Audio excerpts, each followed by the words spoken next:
الحمد لله رب العالمين الرحمن الرحيم مالك يوم الدين وأشهد أن لا إله إلا الله وأشهد أن محمدا عبده ورسوله أما بعد فإن أصدق الحديث كتاب الله وخير الهدي هدي محمد صلى الله عليه وسلم وشر الأمور محدثاتها وكل محدثة بدعة وكل بدعة ضلالة وكل ضلالة في النار لقد كان لكم في رسول الله أسوة حسنة۔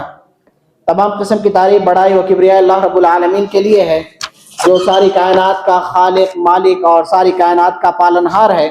وہی رب واحد ہے جو عبادت کے لائق ہے، اس کے علاوہ کوئی عبادت کے لائق نہیں۔ اور ہم اس بات کی گواہی دیتے ہیں کہ محمد صلی اللہ علیہ وسلم اللہ کے برگزیدہ بندے اور اس کے رسول ہیں۔ محترم سامعین، آپ کے سامنے روز مرہ کی غیر موقتہ سنتیں، یعنی وہ سنتیں جو وقت کے ساتھ خاص نہیں ہیں اور روزانہ کی سنتیں ہیں، اس حوالے سے گفتگو چل رہی ہے۔ روزانہ کی سنتوں میں سے ایک سنت یہ ہے کہ انسان روزانہ قضاء حاجت کے لیے بیت الخلاء جاتا ہے۔ تو شریعت نے اور اسلام نے ہمیں ہر چیز کا طریقہ بتایا ہے، اس میں قضاء حاجت کا بھی طریقہ بتایا ہے۔ اور اس سلسلے میں یہ ہے کہ روزانہ آدمی جب قضاء حاجت کے لیے جائے اور پھر قضاء حاجت سے نکلے تو اس متعلق رسول اللہ صلی اللہ علیہ وسلم نے دعا سکھائی ہے، لہذا ہمیں اس کا اہتمام کرنا چاہیے۔ جیسا کہ انس رضی اللہ تعالیٰ عنہ کہتے ہیں کہ کان رسول اللہ صلی اللہ علیہ وسلم اذا دخل الخلاء قال اللہم انی اعوذ بک من الخبث والخبائث، اور ایک دوسری روایت میں دوسری طرح اعراب پڑا ومن الخبث والخبائث، کہ اللہ اے پروردگار میں خبیث جن مرد اور جن عورتوں سے پناہ طلب کرتا ہوں، اور ایک دوسرا خبثی یعنی ہر قسم کے شر سے اللہ میں پناہ طلب کرتا ہوں۔ تو قضاء حاجت کے لیے جب آدمی بیت الخلاء میں جائے تو اس دعا کا اہتمام کرے جو رسول اللہ صلی اللہ علیہ وسلم سے ثابت ہے۔ اور میں نے گزشتہ ایک درس میں بیان بھی کیا کہ آدمی جب قضاء حاجت کے لیے جائے تو بسم اللہ بھی ساتھ میں کہے، بسم اللہ اللہم انی اعوذ بک من الخبث والخبائث۔ بسم اللہ کہنے سے فائدہ یہ ہوتا ہے کہ انسان اور شیاطین کے درمیان بسم اللہ ستر کا کام کرتا ہے، جیسے انسان کے لیے ستر کے لیے اس کا لباس ہے، تو اسی طرح آدمی جب لباس اتارتا ہے تو اس کے باوجود بھی شیاطین اس کو دیکھ نہیں سکتے ہیں۔ بسم اللہ آدمی اگر پڑھے تو اس کا یہ فائدہ ہوتا ہے۔ تو آدمی بسم اللہ اللہم انی اعوذ بک من الخبث والخبائث، اور خبث بے کے پیش کے ساتھ کا مطلب ہے کہ مرد شیاطین، اور خبث با پر سکون کے ساتھ جسم کے ساتھ یعنی شر سے، ہر قسم کے شر سے، اس لیے کہ ایسی جگہ جاتے ہیں جہاں بہت سارے شر بھی ہوتے ہیں، جیسے بیماریاں ہیں، وائرس ہوتی ہیں، بہت سارے انسان ایک قضاء حاجت کے لیے جاتا ہے، یا پھر پرانے زمانے میں میدانوں میں جاتا تھا تو وہاں کیا ہے کہ ہو سکتا ہے بہت سارے حشرات ہیں، کیڑے مکوڑے ہیں، تو ان سب کے شر سے اللہ محفوظ رکھے۔ تو اس لیے اللہ کے رسول صلی اللہ علیہ وسلم نے یہ دعا پڑھی بھی اور امت کو سکھائی بھی۔ اور اسی طرح جب آدمی قضاء حاجت سے فارغ ہو جائے اور جب نکلنے لگے تو اس وقت بھی دعا ہے۔ اور جب قضاء حاجت کے لیے آدمی جا رہا ہو تو اس وقت ایک سنت یہ ہے کہ آدمی جب بیت الخلاء میں داخل ہو تو بائیں قدم پہلے داخل کرے، بائیں قدم سے داخل ہو اور نکلتے وقت پہلے داہنا قدم باہر نکالیں گے۔ اور جب آدمی قضاء حاجت سے فارغ ہو جائے تو غفرانک کہے، جیسا کہ اما عائشہ رضی اللہ تعالیٰ کہتی ہیں کان النبی صلی اللہ علیہ وسلم اذا خرج من الخلاء قال غفرانک، کہ جب آپ صلی اللہ علیہ وسلم قضاء حاجت سے فارغ ہو کر نکلتے ہیں تو غفرانک کہتے، اے اللہ میں تجھ سے اپنے گناہوں کی مغفرت طلب کرتا ہوں۔ تو غفرانک کہنے کا کیا مطلب ہے؟ ایک آدمی قضاء حاجت سے نکل رہا ہے اور گناہوں کی مغفرت طلب کر رہا ہے، تو اس کے اسباب کئی، اور جیسے امام ابن قیم رحمہ اللہ نے ذکر کیا ہے کہ انسان جب قضاء حاجت کے لیے جاتا ہے تو جسم کی جو اذیت ہے، جو تکلیف دہ چیز ہے، جو گندگی ہے، اس کو نکال پھینکتا ہے، اسے جسم سے نکال دیتا ہے، تو جسم کے اندر کی جو گندگی ہے وہ قضاء حاجت سے فارغ ہونے کے بعد وہ ختم ہو جاتا ہے۔ اسی طرح انسان کو جو گندگی کا بوجھ تھا ختم ہو گیا تو اسے چاہیے کہ اس کے جسم پر جو گناہوں کا بوجھ ہے اس سے بھی وہ پاک ہو جائے، گناہوں کا جو بوجھ ہے اس سے بھی پاک ہو جائے، تو اس لیے اللہ کے رسول صلی اللہ علیہ وسلم غفرانکا کہتے تھے کہ چلو یہ بوجھ تو ختم ہو گیا، یہ گناہوں کا بوجھ بھی ہم سے ختم ہو جائے۔ اور دوسرا ایک سبب اور حکمت یہ بیان کیا گیا ہے کہ آدمی اللہ کا ذکر اچھی جگہوں پہ کرتا ہے، پاک جگہ پر۔ وہ گندی جگہ ہے، وہاں پہ اللہ کا ذکر نہیں کر سکتا، تو اتنے وقت میں جتنے دیر وہ قضاء حاجت کے لیے موجود ہوتا ہے بیت الخلاء کے اندر، تو اس وقت اللہ کا ذکر نہیں کر سکتا، تو لہذا اس انقطاع کی وجہ سے اللہ سے توبہ اور استغفار کرتا ہے کہ میں اتنا دیر تیرا ذکر نہیں کر سکا، تو ایک سبب یہ ذکر کیا جاتا ہے۔ واللہ عالم بالصواب۔ اسی طرح روز مرہ کی سنتوں میں سے ایک یہ ہے کہ آدمی کو چاہیے کہ اپنی زندگی کے بارے میں وہ محاسبہ کرے اور اپنے پاس وصیت لکھ کر رکھے، اپنے پاس وصیت لکھ کر رکھے، اس لیے کہ انسان نہیں جانتا کہ زندگی کے کس حصے میں، کس گھڑی میں اس کی زندگی کی شام ہو جائے، اس کی موت آ جائے، وہ نہیں جانتا، لہذا اپنے پاس ایک وصیت نامہ لکھ کر ہمیشہ رکھے۔ اور جیسا کہ اللہ کے رسول صلی اللہ علیہ وسلم کی حدیث ہے، ما حق امرئ مسلم له شیء یرید ان یوصی به فیہ یبیت لیلتین الا ووصیته مکتوبۃ عنده، کہ کسی بھی مسلمان کے لیے یہ صحیح نہیں ہے کہ وہ اس 2 رات گزارے مگر یہ کہ اس کے پاس وصیت لکھی ہوئی ہونی چاہیے۔ اور یہاں 2 رات مطلب ایک سمجھانے کے لیے کہ چند دن ایسا نہ ہو کہ اس کے پاس وصیت لکھی ہوئی ہونی چاہیے، جو اہم چیز ہے۔ اور خاص کر لوگوں کے حقوق وغیرہ ہیں، اگر اس کے ساتھ کسی کے معاملات ہیں تو سب لکھ کر رکھے کہ فلاں کو میں نے اتنا قرض دیا ہے، فلاں سے میں نے اتنا قرض لیا ہے، اس لیے کہ اگر خصوصاً اس کا معاملہ لین دین والے کے ساتھ مخصوص ہے، سب لوگ نہیں جانتے، تو لہذا اس کو اپنے پاس لکھ کر رکھنا چاہیے۔ اگر کسی کو اس نے قرض دیا ہے یا کسی سے قرض وغیرہ لیا ہے، کوئی معاملات ہیں، تجارت ہے، کچھ بھی معاملات ہیں، تو وہ چیز اس کے پاس لکھی ہوئی ہونی چاہیے۔ اور اسی طرح خصوصاً وہ چیزیں جو اس پر واجب ہیں، جیسے قرض کی ادائیگی جو اس پر واجب ہے، اسی طرح زکوٰۃ ہے جو اس پر فرض ہے اس نے ادا نہیں کیا ہے، یا اسی طرح اس پر حج فرض ہے اس نے ادا نہیں کیا ہے، اسی طرح کوئی کفارہ ہے، اس نے قسم کھایا تھا یا کوئی نظر مانی تھی، اس کا کفارہ وغیرہ ہے، نظر کو پوری کرنا ہے جو اس نے ادا نہیں کیا ہے، یہ ساری چیزیں وہ لکھ کے رکھے، اس لیے کہ اس کا ادا کرنا واجب ہے، اس کا ادا کرنا واجب ہے، لہذا ما لا یتم بہ الواجب الا فهو واجب، کہ وہ چیز جس سے واجبی چیز کی ادائیگی نہیں ہوتی، لہذا اس چیز کا کرنا بھی واجب ہے۔ تو لہذا آدمی کو چاہیے خصوصاً جو معاملات ہیں اللہ کے ساتھ ہو یا لوگوں کے ساتھ ہو اور اس پر وہ واجب اور ضروری ہے، تو وہ چیزیں لکھ کر رکھنی چاہیے، وہ سب لکھ کر رکھنی چاہیے تاکہ اس کے مرنے کے بعد مسائل اور مشاکل نہ آئے اور جو اس پر واجبی حق ہے اس کی ادائیگی ہو سکے۔ اسی طرح روزانہ کے معاملات میں جن کو انسان کو سامنا کرنا پڑتا ہے اس میں ہے خرید و فروخت، دوسروں سے لین دین کا معاملہ، تو اس میں شریعت نے ہمیں یہ حکم دیا ہے کہ جو بھی لین دین کا معاملہ ہے، خرید و فروخت کا معاملہ ہے، وہ تمام معاملات نرمی سے انجام پانے چاہیے، تمام معاملات نرمی اور خوش دلی سے اور اچھائی سے انجام پانے چاہیے، اس لیے کہ رسول اللہ صلی اللہ علیہ وسلم نے فرمایا رحم اللہ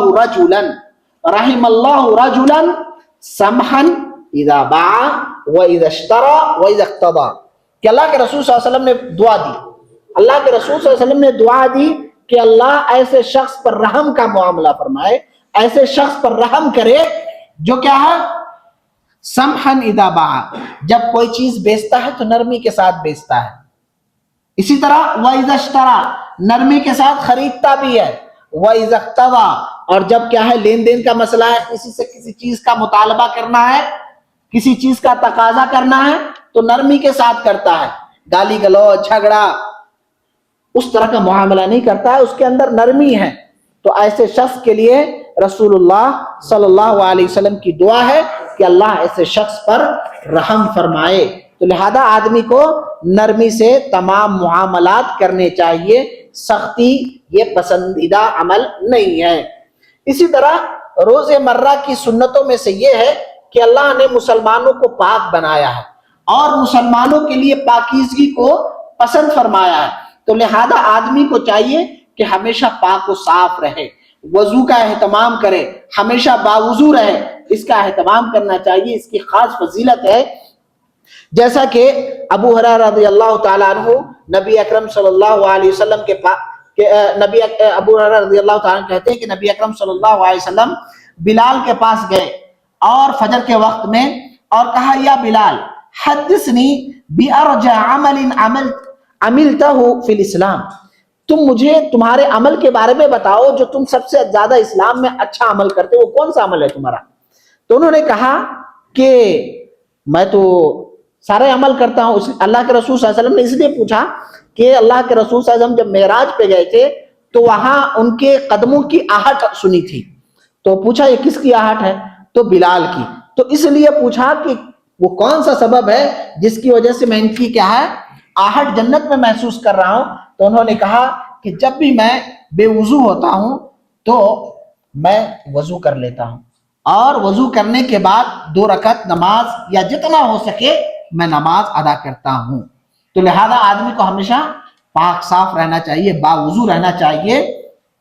یہ اس کی وجہ سے اللہ کے رسول صلی اللہ علیہ وسلم نے ان کو جنت میں ان کی آہٹ سنی، یعنی ہمیشہ پاک صاف رہنا، باوضو رہنا، یہ جنت میں داخلے کے اسباب میں سے ہے۔ لہذا مسلمان پاک ہے، ظاہری طور پہ پاک رہے اور باطنی طور پہ بھی پاک رہنا چاہیے۔ اسی طرح روز مرہ کی سنتوں میں سے یہ ہے کہ آدمی پر 5 وقت کی نمازیں فرض ہے، اس کا آدمی کو ہر حال میں اہتمام کرنا ہے، کسی حال میں نماز معاف نہیں ہے۔ مسلمان کے لیے نماز معاف نہیں ہے کسی حال میں، صرف عورتوں کے لیے ہے کہ وہ حیض اور نفاس کے ایام میں، جن ایام میں وہ ناپاک رہتی ہیں، ان میں ان کے لیے نماز معاف ہے، ان کے لیے نماز معاف ہے۔ مردوں کے لیے کسی حال میں معاف نہیں ہے، الا یہ کہ کوئی مرد اپنے آپ کو عورت سمجھ جائے، کوئی اپنے آپ کو عورت سمجھتا ہے تو پھر اس کے بارے میں شک ہے۔ تو لہذا مرد کے لیے جب سے وہ بالغ ہوا ہے مرتے دم تک اس کے لیے نماز معاف نہیں ہے۔ اور نماز کے ساتھ ساتھ نماز کا حرص بھی ہونا چاہیے، شوق بھی ہونا چاہیے، اور ایک نماز کے بعد دوسری نماز کا انتظار ہونا چاہیے کہ ابھی ہم مغرب پڑھ لیے، عشاء کا وقت ہونے والا ہے، یہ جذبہ ہونا چاہیے۔ اور جب تک یہ سوچ کے ساتھ انسان رہے گا تو یہ درمیان کا جو بھی وقت ہے اس کے لیے نماز کا ثواب میں لکھا جائے گا کہ آدمی نماز میں ہے ایک طرح سے۔ جیسا کہ اللہ کے رسول صلی اللہ علیہ وسلم کی حدیث ہے کہ لا يزال احدكم في صلاة، لا يزال احدكم في صلاة ما دامت الصلاة تحبسه لا يمنعه ان ينقلب الى اهله الا الصلاة، کہ آدمی جب تک نماز میں، آدمی برابر نماز میں رہتا ہے جب تک کہ نماز اسے کسی چیز سے روکی رکھے رہتا ہے۔ اسی طرح وہ اپنی گھر کی طرف لوٹ کر نہیں جاتا ہے، کیوں؟ اسے نماز اسے روکے رکھی ہے کہ بھائی اب نماز کا ٹائم ہے، نماز سے فارغ ہوں گے تو گھر جاؤں گا، روم جاؤں گا، اپنے فیملی کے پاس جاؤں گا۔ اور اسی طرح ایک دوسری روایت ہے الملائکۃ تصلی علی احدکم ما دام فی مصلاہ، کہ فرشتے ایسے شخص کے لیے دعائیں کرتے ہیں، ایسے شخص کے لیے دعائیں کرتے ہیں جب تک کہ وہ مصلی میں، نماز جہاں پڑھا ہے وہاں بیٹھا رہتا ہے، سبحان اللہ الحمدللہ اللہ کا ذکر کرتا رہتا ہے، تو فرشتے اس کے لیے دعائیں کرتے رہتے ہیں۔ کب تک؟ ما لم یحدث، جب تک کہ اس کو ناپاکی لائق نہ ہو جائے، یعنی اس کا وضو نہ ٹوٹ جائے۔ فرشتے کیا دعا کرتے ہیں؟ اللہم اغفر لہ اللہم ارحمہ، کہ اللہ اسے معاف فرمائے، اس پر رحم فرمائے۔ یہ کب تک؟ جب تک کہ وہ نماز کی جگہ پہ بیٹھا رہتا ہے۔ کچھ لوگ کیا ہے سلام پھیرے امام صاحب بھاگ جاتے ہیں۔ پیارے رسول صلی اللہ علیہ وسلم نے کچھ اذکار سکھائے، پیارے پیارے اذکار، ہمیں اس کو اہتمام کرنا چاہیے۔ اور ایسی صورت میں جب تک بیٹھے رہیں گے گویا ہم نماز پڑھ رہے ہیں، اتنا ثواب لکھا جاتا ہے، اور ساتھ ساتھ فرشتے بھی ایسے لوگوں کے لیے دعائیں کرتے رہتے ہیں۔ اور اسی طرح مسجد جانا، باوضو رہنا، نماز کا انتظار کرنا، یہ گناہوں کی مغفرت اور اللہ کے یہاں جنت میں درجات بلند ہونے کا سبب بھی ہے۔ جیسا کہ ابو ہریرہ رضی اللہ تعالیٰ عنہ نبی اکرم صلی اللہ علیہ وسلم سے روایت کرتے ہوئے کہتے ہیں الا ادلکم علی ما یمحو اللہ بہ الخطایا ویرفع بہ الدرجات، کیا میں تمہیں ایک ایسا عمل نہ بتاؤں جس کے کرنے سے اللہ تبارک و تعالی تمہارے گناہوں کو مٹا دے گا، صرف معاف نہیں مٹا دے گا. جس طرح کیا ہے کہ پینسل سے لکھی ہوئی چیز کو اریزر سے مٹا دیتے ہیں, کہتے ہیں اللہ تمہارے گناہوں کو مٹا دے گا, اور ساتھ ساتھ وَيَرْفَعُ بِهِ الدَّرَجَاتِ, اللہ تمہارے درجات کو بھی, تمہارے منزل اور مقام کو بھی بلند کرے گا. کون سے 3 اعمال بتائے؟ تینوں کا تعلق نماز اور مسجد سے ہے. کیا ہے؟ پہلا اسباغ الوضوء علی المکارہ, کہ ناپسندیدگی کی صورت میں وضو اچھی طرح کرنا. ناپسندیدگی کیا ہے بھائی؟ تو جیسے ابھی موسم ٹھنڈے کا موسم ہے, ٹھنڈ کا موسم ہے, وضو کرنے سے انسان ڈرتا ہے کہاں جائیں گے ٹھنڈی لگ جائے گی, لیکن اس کے باوجود بھی وضو کرتا ہے. گرمی کا موسم ہے, ٹھنڈا پانی نہیں ہے, ٹینکی کا پانی ہے, گرم پانی ہے, لیکن دیکھ رہا ہے کہ نماز کا وقت ہو رہا ہے, نہ چاہتے بھی وضو کر رہا ہے, تو صرف اللہ کے تقرب کے لیے, تو اللہ تعالیٰ اس کے گناہ معاف کرے گا, درجات بلند فرمائے گا. دوسرا کہا وَكَثْرَةُ الْخُطَىٰ إِلَى الْمَسَاجِدِ, مسجد کثرت چل کر جانا. مسجد کب جائے گا؟ جب نماز پڑھے گا تبھی تو جائے گا. بے نمازیوں کے لیے یہ سب فضیلت نہیں ہے, بے نمازیوں کے لیے یہ سب نہیں ہے. لہذا کثرت الخطیٰ الی المساجد, مساجد کثرت سے جانا, اور ساتھ ساتھ وانتظار الصلاۃ بعد الصلاۃ, ایک نماز کے بعد دوسری نماز کی فکر کرنا, اس کے انتظار میں رہنا. یہ تینوں اعمال ایسے ہیں جس سے انسان کے گناہ بھی مٹا دیے جاتے ہیں اور درجات بلند کر دیے جاتے ہیں. اسی طرح روز مرہ کی سنتوں میں سے یہ ہے کہ آدمی کو مسواک کرنا چاہیے. مسواک کی خاص فضیلت ہے, اور انسان کی منہ کی صفائی کا بھی ذریعہ ہے, رب کی رضامندی کا بھی ذریعہ ہے. اور اللہ کے رسول صلی اللہ علیہ وسلم نے کہا لولا ان اشق علی امتی لامرتهم بالسواک مع كل وضوء, کہ اگر میں امت کو مشقت میں نہ ڈالتا تو انہیں آرڈر دیتا تھا, حکم دیتا تھا کہ ہر وضو کے ساتھ مسواک کریں لازمی. لیکن مشقت ہوگی, ہمیشہ اس کے ساتھ مسواک نہیں ہوگا, لوگوں کو دشواری ہو سکتی, اس لیے آپ نے حکم نہیں دیا. لیکن اس کا یہ مطلب یہ نہیں کہ مسواک نہیں, کثرت سے کرنا چاہیے. اللہ کے رسول کی حدیث ہے السواک مطہرۃ للفم ومرضات للرب, کہ مسواک منہ کی صفائی اور رب کی رضامندی کا ذریعہ ہے. لہذا آدمی کو ہمیشہ مسواک کا اہتمام کرنا چاہیے, اور جانتے ہیں دانت کی بیماریاں کتنی تکلیف دہ ہوتی ہیں. لہذا آدمی کو ہمیشہ منہ صاف رکھنا چاہیے. لیکن ہمارا ماحول, ہمارا معاشرہ اتنا گندا ہو چکا ہے کہ ہم منہ گندا رکھتے ہیں جان بوجھ کے, منہ سے ایسی چیزوں کا استعمال کرتے ہیں منہ سے خوشبو نہ آئے, بدبو آئے. کوئی گٹکا رکھ رہا ہے, کوئی تمباکو رکھ رہا ہے, کوئی بیڑی پی رہا ہے, کوئی سگریٹ پی رہا ہے, یہ منہ کو اور گندا کر رہا ہے. شریعت نے ایسی چیزوں کا حکم نہیں دیا ہے. منہ سے ایسی اگر کوئی بدبو آ رہی ہے تو اللہ کے رسول صلی اللہ علیہ وسلم نے اسے مجلسوں میں, نماز میں, مسجدوں میں آنے سے منع کیا. لہذا اپنے آپ کو پاک صاف رکھے. اسلام پاکی صفائی کا دین ہے, اور کہا الطہور شطر الایمان, پاکی صفائی نصف ایمان ہے, آدھا حصہ اسلام قرار دیا, ایمان کا آدھا حصہ قرار دیا. تو لہذا آدمی رات میں, اسی طرح وضو کے وقت, نماز کے وقت, اسی طرح گھر میں جب داخل ہو رہا ہے, ان تمام وقتوں میں خصوصاً آدمی کو مسواک وغیرہ کرنی چاہیے.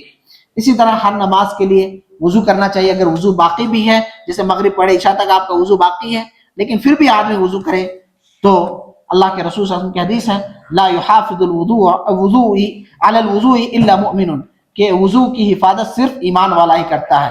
اسی طرح روز مرہ کی سنتوں میں سے یہ ہے کہ آدمی روزانہ اللہ سے دعائیں کرے, کثرت سے دعائیں کریں.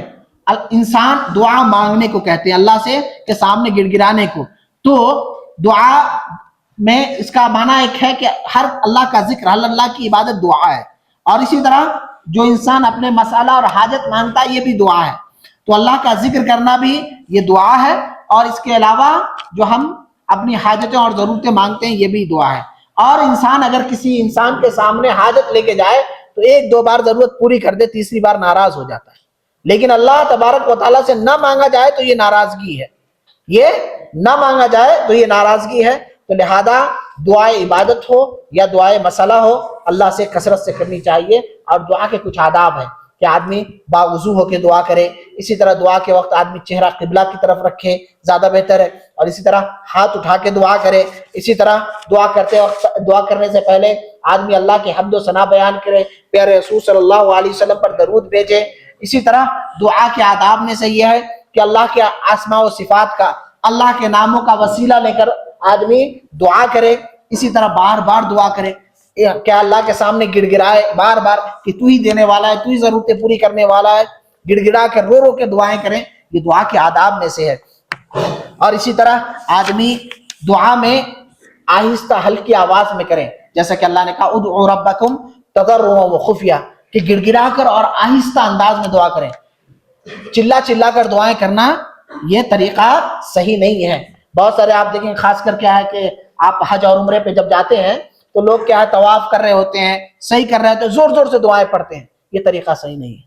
یہ طریقہ صحیح نہیں ہے کہ بہت سارے لوگ مائک لے لے کے دعا کرتے ہیں، چلا چلا کر دعا کرتے ہیں، یہ طریقہ صحیح نہیں ہے۔ اس لیے کہ اللہ نے کہا ادعوا ربکم تضرعا وخفیہ، کہ عاجزی کے ساتھ ہلکی آواز میں دعا کرو۔ چلا چلا کر چیخ چیخ کر دعاؤں کا طریقہ یہ نہیں ہے۔ لہذا آدمی کو چاہیے کہ آہستہ رب دعائیں کریں، اس لیے کہ اللہ تبارک و تعالیٰ سننے والا ہے، دیکھنے والا ہے۔ کوئی اللہ تبارک و نعوذ باللہ کوئی بہرا وغیرہ نہیں ہے کہ ہم زور سے چلائیں گے تبھی اللہ سنے گا، نہیں۔ اللہ تبارک و تعالیٰ دلوں کی باتوں کو جاننے والا ہے، جو دلوں میں پوشیدہ چیزیں سب کو جاننے والا ہے۔ تو لہذا دعا کے آداب میں سے ہے کہ دعا آہستہ اور عاجزی سے کرنی چاہیے۔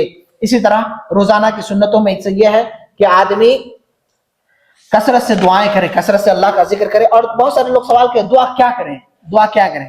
تو ہر وہ جو ضرورت ہے آپ کی وہ اللہ سے مانگے۔ ایک جوتے کا تسمہ ہے وہ بھی اللہ سے مانگے، اللہ مغفر لی ورحمنی وعافنی وارزقنی، کہ اللہ ہمیں عافیت دے، رزق دے، ہم پر رحم فرمائے، ہمیں رزق حلال رزق دے، یہ ساری دعائیں کریں۔ اللہ ہمارے گناہوں کی مغفرت فرمائے، یہ ساری دعائیں ہیں۔ اور جو اللہ کے رسول صلی اللہ علیہ وسلم سے جو جامع دعائیں ہیں کہ مختصر الفاظ اور معنی زیادہ، وہ مسنون دعاؤں کا خصوصاً اہتمام کریں، اور اپنی زبان میں جو دعائیں کرنی ہے سجدے میں دعا کیجیے، اسی طرح اذان اور اقامت کے درمیان کے وقت میں دعائیں کیجیے، اسی طرح سجدے میں دعائیں کیجیے، تشہد آخر میں جس میں سلام پھیرتے ہیں اس میں دعائیں کیجیے۔ ہر حال میں ہمیشہ اللہ سے دعائیں کرتے رہیں۔ اور روزانہ کیا ہے کہ سنتوں میں سے یہ ہے کہ اللہ کا ہم کثرت سے ذکر کریں، اور ذکر میں سب سے بہترین ذکر یہ ہے کہ قرآن کی کثرت سے تلاوت کی جائے، زیادہ سے زیادہ قرآن کی تلاوت کی جائے۔ اور ہمیں چاہیے کہ ہر مہینے کم از کم ایک بار قرآن کو ختم کرنا چاہیے۔ ہمارے سے بہت ساروں کا معاملہ یہ ہے کہ رمضان آیا تو قرآن کھولتے ہیں، اس کے بعد کہاں رکھ دیتے ہیں معلوم بھی نہیں رہتا۔ ہمارا معاملہ ایسا ہے کہ ہم نے قرآن کو چھوڑ دیا، لہذا قیامت کے دن قرآن ہمارے لیے حجت ہوگا یا ہمارے خلاف حجت ہوگا۔ لہذا زیادہ سے زیادہ آدمی کو قرآن کی تلاوت کرنی چاہیے، اللہ کا ہمیشہ ذکر کرنا چاہیے۔ اس لیے کہ جو اللہ کا ذکر کرتے ہیں وہ ایسے ہیں جیسے کہ وہ زندہ دل ہے، جو اللہ کا ذکر نہیں کرتا وہ سمجھیے وہ مردہ دل ہے۔ اور آدمی کو زیادہ سے زیادہ گناہوں کا استغفار کرنا چاہیے، اس لیے کہ ہر بنی آدم خطا کار ہے، اس سے غلطیاں ہوتی ہیں۔ کیا ہے؟ استغفر اللہ واتوب الیہ، استغفر اللہ واتوب الیہ۔ اللہ کے رسول صلی اللہ علیہ وسلم جن کی اللہ نے اگلے پچھلے سارے گناہ معاف فرما دیے، آپ کہتے ہیں کہ انی لا استغفر اللہ فی اليوم 100 مرہ، کہ میں دن اور رات میں 100 سے زیادہ مرتبہ اللہ سے استغفار کرتا ہوں، توبہ استغفار۔ تو ہم تو گنہگار، ہمارے ہر لمحہ ہم سے گناہیں خطائیں ہوتی ہیں، تو لہذا زیادہ سے زیادہ کثرت سے توبہ اور استغفار کرنی چاہیے۔ سبحان اللہ وبحمدہ، سبحان اللہ العظیم، استغفر اللہ واتوب الیہ، لا الہ الا اللہ، اللہ اکبر، الحمدللہ، سبحان اللہ۔ اس قسم کے جو بھی دعائیں ہیں، اذکار ہیں، اس کو ہمیشہ آدمی کو چلتے پھرتے ان سب چیزوں کا اہتمام کرنا چاہیے۔ اور خصوصاً کیا جیسے ہم کہیں جا رہے ہیں، راستے میں ڈیوٹی جا رہے ہیں، بس میں بیٹھے ہوئے ہیں، ہمیشہ اللہ کا ذکر کرنا چاہیے۔ ہماری زبان اللہ کے ذکر سے تر و تازہ رہنی چاہیے۔ تو یہ کچھ باتیں تھی روزانہ کی سنتوں کے حوالے سے۔ اللہ سے دعا ہے کہ اللہ تبارک و تعالی ہمیں مکمل زندگی پیارے رسول صلی اللہ علیہ وسلم کے بتائے ہوئے طریقے کے مطابق جینے کی توفیق عنایت فرمائے۔ اقول قولی ھذا استغفر اللہ لی ولکم ولسائر المسلمین من کل ذنب فاستغفروہ انہ هو الغفور الرحیم۔